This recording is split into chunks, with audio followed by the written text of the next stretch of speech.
Good morning, folks. Jason here with Learn to Survive. I must have recorded this video 15 times already and scrapped it each time because I wasn't happy.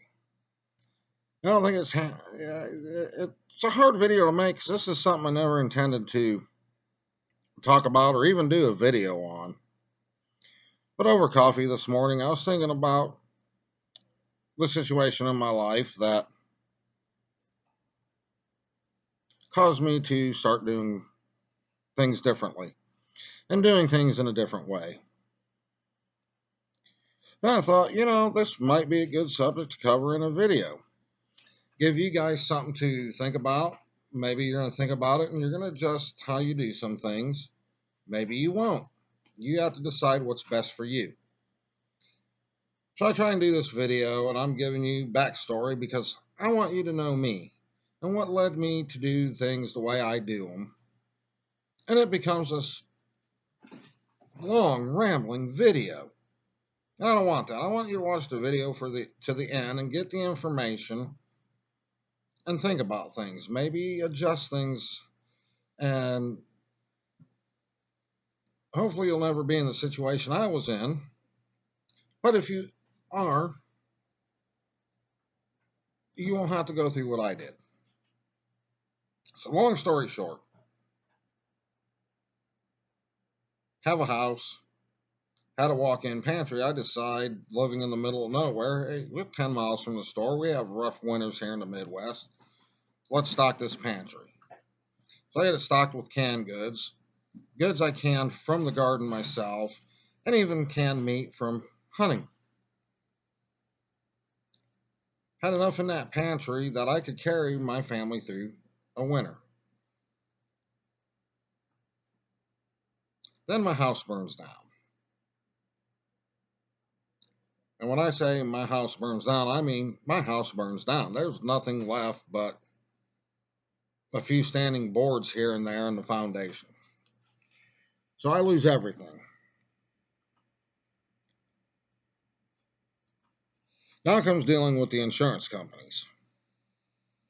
Just because you're insured for $300,000 doesn't mean they're going to cut you a check for $300,000. They're going to do everything they can to get that amount down.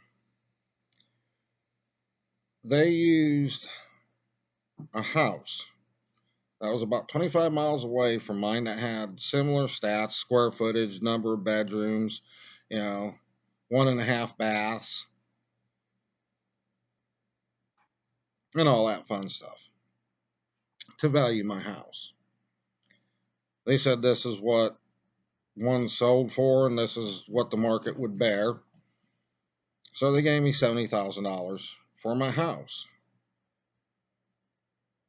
What they didn't tell me is they used an estate auction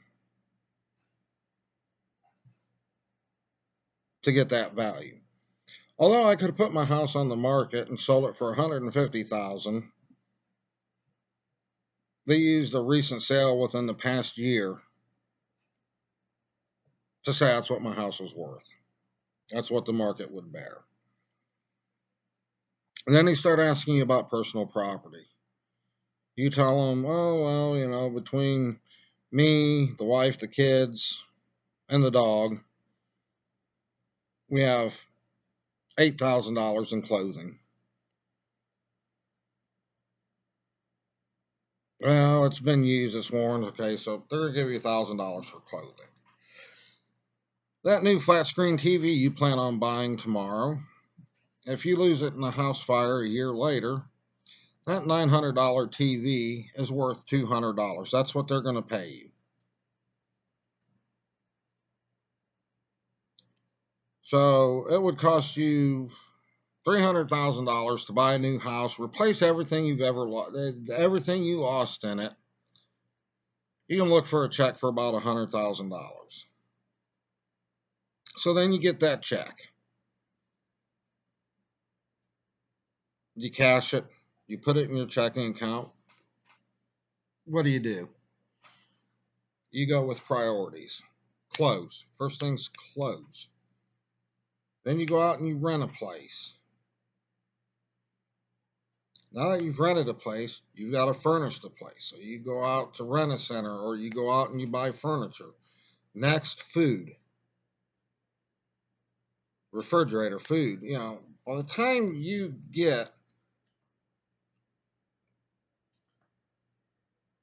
everything you need to get you off your ass and onto your feet, you're broke. You may be on your feet, but you're not standing. Now, everything you had that you may have had in your preps, bug out bag, knives, flashlights, all that stuff is going to cost even more money. So you start rebuilding slowly. What I have done after this situation happened to me, when I rebuilt my bug out bag over the next few months, I built two more. I've got one at a friend's house on one end of town. I've got one at a friend's house on the other end of town. And I've got one where I live now, which is about the center of town, give or take a few feet either way. Now, granted, this works for me because I'm in a small town that's less than 3.5 square miles.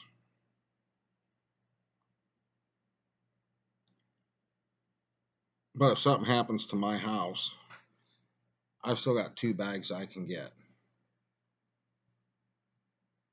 Just something to think about, not keeping everything in one place or having doubles or even triples of everything stored at mom and dad's, a brother's house, a sister's house that lives close by you.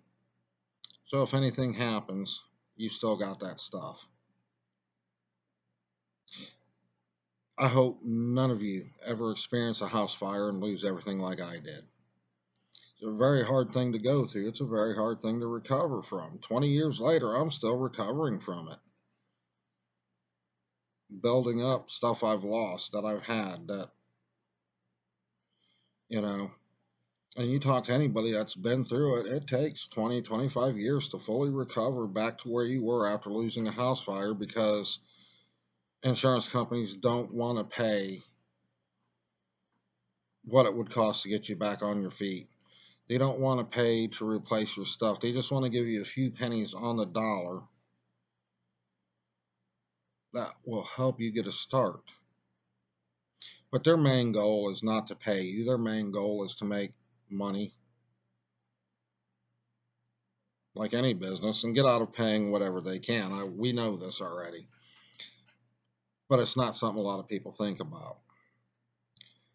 So just think about having stuff in multiple locations that you can get to in the event of any disaster, and not just keep everything in your home. There's plenty of things that can be done, plenty of places you can store stuff. Family member's house, a friend's house, even a storage locker. And if you want to store food in totes or something, like a tote, like a 5 gallon tote full of canned food, there are storage lockers that are climate controlled that are 70 degrees in there all year round. You know, canned goods, like spam and noodles and stuff like that lasts a long time in the cans in a climate controlled environment like that, or even buckets of freeze dried food. So there's something to think about, diversifying where you have your caches at and not keep them all in your house. With that, I'm going to end this video. I hope you guys have a good day, and I hope to see you all soon. Um, Leave a comment down in the comment section at what you do, how you keep your stuff stored. Are you keeping things in multiple locations, or are you keeping everything in your house? Give me some ideas and give me things to think about, and I will talk to you all again real soon.